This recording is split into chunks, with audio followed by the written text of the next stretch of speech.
So this is actually something I said I was never going to share because even thinking about it breaks my heart all over again.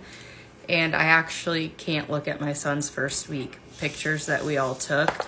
So I'm just gonna share our birth story and kind of why I never gave up breastfeeding even when I was only producing 5 ounces in a 24-hour period for the first 3 weeks. So to start with, I decided to have a home birth.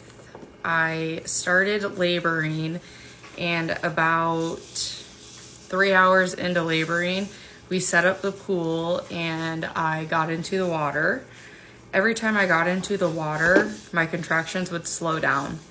So I would walk up and down the stairs, I would crawl, I would do anything the midwife told me to do to induce labor even more.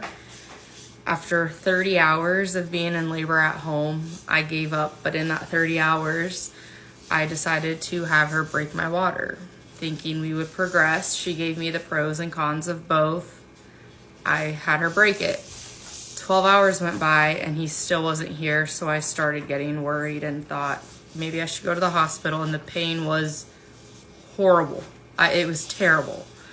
So we got to the hospital where I labored for another 9 hours and Dean was born. I held him for 30 seconds before they took him away from me. They told me he was born with meconium in his lungs and would need to be transported immediately to the children's hospital. Wasn't really sure what caused that. I'm a new mom. Dean's my first. So of course I was crying. I didn't see him. I did get to hold him. His dad didn't get to hold him.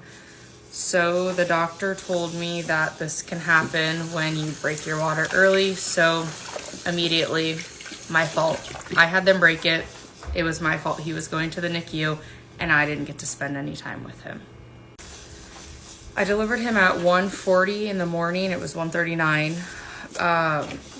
And 2 hours later, I was begging to be discharged so that I could go see him. And the midwife actually let me go because I had already had intentions of not giving birth at a hospital. So she had my postpartum care briefly explained to me, and off we went at 4 that morning to the NICU. We got to the NICU and Dean was on so many machines, had so many cords. I'm gonna have to make a part 2, sorry.